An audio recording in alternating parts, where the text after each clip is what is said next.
And welcome back to Capital Tonight. Think Andrew Cuomo and certain adjectives come to mind: hard-charging, ambitious, determined. His hand-picked lieutenant governor inspires some other descriptors: earnest, humble, somewhat understated, and very tall. Bob Duffy serves as something of a foil to Governor Cuomo. The former upstate mayor and police chief offers some geographic balance to the executive chamber and to Albany as a whole, which is run really by a slew of downstaters. The lieutenant governor is joining us tonight for his first extended television interview since he was sworn into office. Thanks so much for joining us. It's good to see you. Liz, my pleasure to be here. So you are in Syracuse today, and the governor actually is in Jamestown, so there's an upstate focus. I'd like to start by talking about this upstate state of the state, bringing it to the people effort that the governor is doing. He said he wanted to go to places he felt were forgotten by Albany. What does he mean by that exactly? There's been a perception for many years that upstate is forgotten in terms of Albany and with the downstate focus of state government. And the governor is exactly right. He picked a running mate from upstate New York. He is upstate today, just a few days after his inauguration and a few days after his great State of the State speech. He is in Jamestown, New York, and as you just mentioned, he's hitting areas of upstate where governors don't normally visit, which just reinforces his message to go out to the people and explain to them how much he and all of us need their support with the legislative agenda this year and specifically the budget. You know, actually, a former governor, Eliot Spitzer, did this too. He actually did an upstate state of the state, and he also spoke about a mandate and having the people behind him when he would try to push through some very ambitious agenda items in Albany. And it didn't work so great for him. All the scandal and whatnot aside, he had a lot of difficulty with the legislature. So why do you think that getting the people on Governor Cuomo's side and on your side is actually going to help, and how will it help to get the legislature to do very difficult and somewhat controversial things? Well, I won't make comparisons with other administrations, but what this governor is doing is taking a message out to the people of the state who want change so badly. One of the things that we all need to realize, whether we are the governor, lieutenant governor, senator, or assembly members, or any elected officials, we work for people in the state. We work for taxpayers. And I applaud the governor. He's going around the state. He's not only reinforcing his message, but he's going out and asking for input. He's seeking the suggestions of people who we serve to make sure that the priorities that are being set forth this year match the priorities and needs of people around the state. And to start off in Jamestown today, I think is a great first step. Watertown tomorrow, and then other areas around the state, and specifically the upstate area. So are we're going to see more then, not just Jamestown and Watertown, but perhaps other stops in upstate, and it won't be below, well, will he go below Albany? Will he go into the Hudson Valley, for example? Well, I'll leave it up to when a governor finalizes his schedule, but you have a governor in office right now who is no stranger anywhere in the state. Upstate, downstate, North Country, Southern Tier. And this is really the most important part of his job and all of our jobs, is to take this message out. He is in Jamestown today. I'm in Syracuse. We are taking a message out. We are listening. We are getting input, soliciting suggestions from our constituents and from people that are really in a position to help the state this year pass this budget, help the state make some very, very difficult decisions. The next thing we're going to see from the administration, of course, is the budget. That's where the rubber really hits the road. You put the state of the state, broad brush policy proposals into practice in this document. Can you give us any insight into how it is that the governor plans to cut his way out of $10 billion deficit without raising taxes? He's been quite clear, and without borrowing. He's been quite clear about that, too. Well, what the governor has said matches the situation I face as a mayor of Rochester. You cannot keep putting the costs of government, especially bloated government, on the backs of families making $25,000 to $30,000 per year. To close a $9 to $10 billion budget gap is nothing short of a near impossible task without pain. But what this governor is asking for, and what Governor Cuomo has asked for from day one, we need everyone to come together. We need the legislature, both houses. We need labor. We need business. We need taxpayers. We're all going to have to share the pain. If people dig in and feel we can borrow a way out or put pressure on those in office not to make tough decisions, that's not going to happen. There is no backing down. This is a time that we don't need weak knees. We need our spines to stiffen. We need to realize this mess didn't happen overnight. It's going to take some very, very tough decisions to get out of this. And there's going to be cuts, there's going to be reductions, but I think if we all share in the pain, we're going to get there, and we're going to start the transformation of the state. Well, when you talk about sharing in the pain, and also your tenure as mayor of Rochester, I mean, the way that you did it was you actually had to cut positions, and also it's probably conceivable that there's going to be service reductions, right? I mean, you can't get out of this without big layoffs and big service reductions in big ticket items like Medicaid and like education aid. Is there any way around it? Well, in the city of Rochester, I was stuck with what I call the mother of all mandates, a maintenance of effort agreement that was cut with the legislature and our schools, right, where 73% of our entire property tax levy went to the schools, and we had no say or no choice in that. We had 27% of that property tax levy to provide police, fire, snow plows, planning, zoning. We still cut taxes. We cut spending. We reduced our workforce. It was not easy. There was pain attached, but we all worked together. And one of the things that we did was go out to our citizens and ask for their ideas.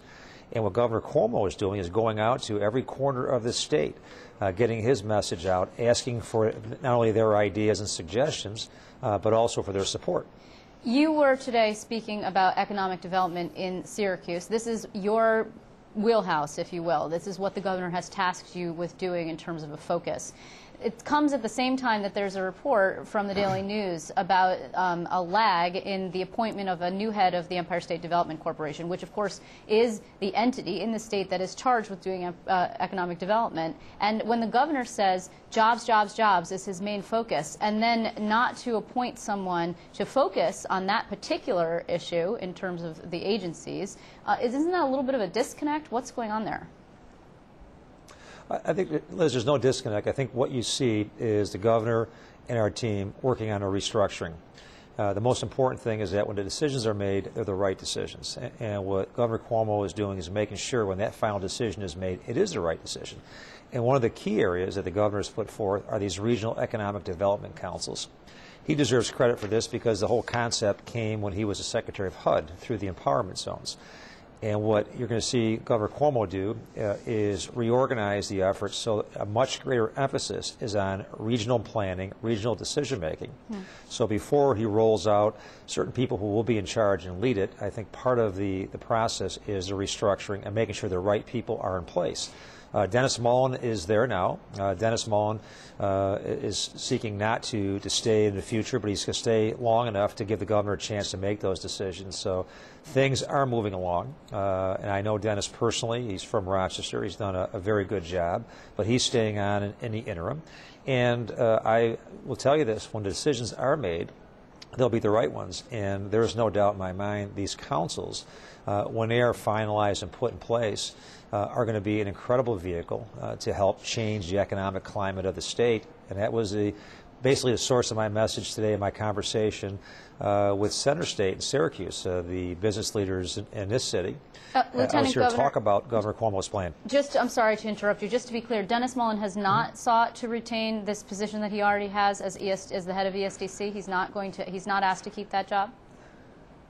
I think it's my understanding that Dennis is not seeking to stay long term. He's there now. He's doing an excellent job, but that is my understanding at this point. But he is leading that effort right now, and the decisions that are being worked on are really based around how the agency will be structured and how our economic development process will flow. Will it look different? Because the governor has actually talked about government consolidation, and previous governors have tried to split that particular entity into two. For example, under Eliot Spitzer, there was an upstate chair and a downstate chair, and that didn't work so well, and then there was one chair again. I mean, will ESDC and the economic driver look differently? Will it exist at all, for example? Well, it will exist in the format that ultimately is decided upon, but I think the key issue is this. What Governor Cuomo does not want is to add more drama to this upstate-downstate divide. We're one state. New Yorkers from Erie County to Long Island and everywhere in between. We are one state, and sometimes with the best of intentions, we have created a greater divide. And part of Governor Cuomo's message is to merge the economic strengths of New York City with the economic needs and the talents of upstate. And so that's going to be the focus with these regional councils. And I think the one revolutionary part of the councils the governor's proposing is this competitive process, which I think is terrific. It is getting these regional councils to compete and come up with who has the best ideas for creating jobs. It's all about jobs, jobs, jobs. And we have to create a climate for businesses not only to stay in New York State, but to come. And there's not enough time in the show to talk about horror stories of the past, but we have to look at a different model. And I'll give you an example. I'm on the phone today with a person who was at a trade show for businesses out in Los Angeles. First question I asked, is anybody from New York State there? He said nobody was there from any government. We have to pursue businesses like in Syracuse, like Coach Boeheim pursues basketball talent for the Orangemen. We have to go out. We have to pursue it. We have to knock on doors. We have to work hard to bring these businesses here. And that's how we grow jobs for New Yorkers. But to that end, the governor also has suggested that the SUNY system should be a partner in trying to make the economy work again, right? This is something that he mentioned in the State of the State. By the same token, we've got this $10 billion budget deficit. There's some speculation today that there will be a tuition increase, that there will be spending cuts. So how is it that SUNY is going to be able to participate when it also is being asked, like the rest of the state, to do more with less? Well, I'll keep the speculation going until announcements and decisions are made. But what the governor has said is that SUNY is going to be a tremendous driver for the economic development in our state. I had the pleasure of being with Chancellor Zimfer last week. SUNY will play a major role, as will all of higher ed. And one of the goals of Governor Cuomo is to have the leaders of higher education play major roles in these regional councils. So I think all that is still being worked out, but higher ed is not only going to be at the table, they're going to be a tremendous driver at that table. I want to ask you that something just a little bit off topic. You are a former police chief. That is what you did before you were mayor. And of course, we have seen a horrific shooting in Arizona and a lot of talk now about security. I'm curious what your thoughts are, particularly when it comes to elected officials like yourself and security, and how much taxpayer-funded security should be afforded to people. And have you guys changed anything in light of that shooting? Well, the governor has made it clear he's opening up state government. He's made some decisions that I think are sending a very clear message. One thing I don't do as a former police chief is talk specifics about security, because I think that's not something that we should do. I have security assigned to me, and they do a great job, and the governor as well has to him. There's not an overabundance. I think it's a basic connection that is there. What we have, Liz, is a society that clearly is changing. When I look at what happened in Arizona, it was horrific. And one of the heartbreaking aspects of that was that poor young child, the young girl who was shot, who is the granddaughter of Dallas Green. It is just such a terrible, terrible tragedy. What we can't do is have the political responses where everybody jumps on with their answers or trying to put forth their political agenda.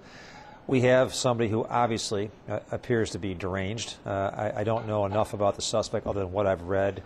I think we always have to take a very common sense focused approach for security. And whether you talk about getting on an airplane and traveling or you're with elected officials or other people, clearly threats are made against people who are in office at all levels, and those threats have to be taken seriously. But do you feel safe, I would say Lieutenant Governor? Do you feel safe, and do you believe that the governor's safe? Well, when I was mayor, I never had a security detail. I was an entourage of one. I never had anybody assigned to me. That was my nature of that, and it's part of the job here. But I do feel safe. I feel safe with the people I have with me. I certainly have instincts that if I didn't feel safe, I would say so. The governor and I have had this discussion in the past, and he takes appropriate steps. But the governor also has never gone overboard with this. I think he is a very common sense-oriented person. He will perform and take care of the basics here, but he has not gone overboard. He has not overreacted on this. But I think sometimes, and I've been in all my careers, I've seen situations where there's a gross overreaction. I think we have to look at what it is. Here you have a person who, quite frankly, has an instability which is obvious. It's a terrible tragedy. The issue of illegal guns is something that the governor championed as Attorney General and will as governor. It's something that I've felt very passionately about. I've always respected the rights of legal gun owners, but illegal guns, everything that we can possibly do to stop that, we need to do. But in this particular case, one of the things I'm waiting for is let law enforcement and those investigating come out with all the facts, which they are doing. I know the FBI is involved with local law enforcement. At some point, we'll have a much clearer picture about some of the background information. I just also want to ask, is it strange for you to have security detail as a former police chief? I mean, would you jump in? It just seems like it would be difficult as for someone who did security for so long and was in charge of security for a city to have other people protecting you. Well, my first year as mayor, I bailed out of my car and helped the police officer make a robbery arrest, so I'm very unpredictable. Are you packing? Do you have a gun on you, Lieutenant Governor? Are you still doing that? No, I don't. I'm being very good. I don't have one. But it's one of those things that you don't lose those instincts or those feelings. The detail I have a team of state troopers that's involved that have been tremendous. One I know locally from Rochester, and others I've met and had a chance to work with since coming into office. It is it's a small, modest detail, but I feel very good with the people assigned. I like them personally and respect them professionally, and I don't feel unsafe. But I also I trust my instincts, and if I did not feel safe for some reason, I would say it. I tend to worry about other people. I tend to worry about the governor. I tend to worry about other people more than I would worry about myself. But clearly, steps will be taken in those situations, and threats, certainly if they come in, will be assessed. And I have confidence in the state police and confidence in those that are conducting these details that take every possible precaution. Well, unfortunately, we're out of time. I just want to very quickly ask you, there was a report today in which you said that it was inconceivable that you might ever run for your old job, Rochester mayor, again. Are you never going home? You can't go home again? Well, I do get home. No, I know. You're still living there. I said that, in all honesty, I would not see myself doing that only because I served. I was elected twice by the citizens of Rochester. I love my time there. I made a decision to join Governor Cuomo, and I was asked in response to a former mayor coming back and wanting to run for office again. Right. And that's certainly his decision if he chooses to do that. But I always believe we do the very best we can in office, and when it's time to go on, when we make a decision not to run, or in some cases if elections are lost, it's time for somebody else to come in with new ideas, new energy. And I just did not see myself doing that. I did not say I would never, ever do it, but I did say it was inconceivable for me to consider doing that. And Liz, I have to tell you, I love what I do right now. It's a very, very tough decision, but everything Governor Cuomo said this position would be, it has been times 10. And it's been a great education, a great experience. In my second week, clearly there is no lack of work to do. Our days are filled up, but it's been enjoyable. And I think we're all going to witness history in the state with a governor who's about change, and I believe this legislature is going to pull together and support those areas that need to be supported, and hopefully New Yorkers will see government can work. Well, Lieutenant Governor, unfortunately we're out of time. I want to thank you very much for joining us. Hopefully we will be seeing you a lot in the future. Until then, be well. Liz, my pleasure. Have a great night.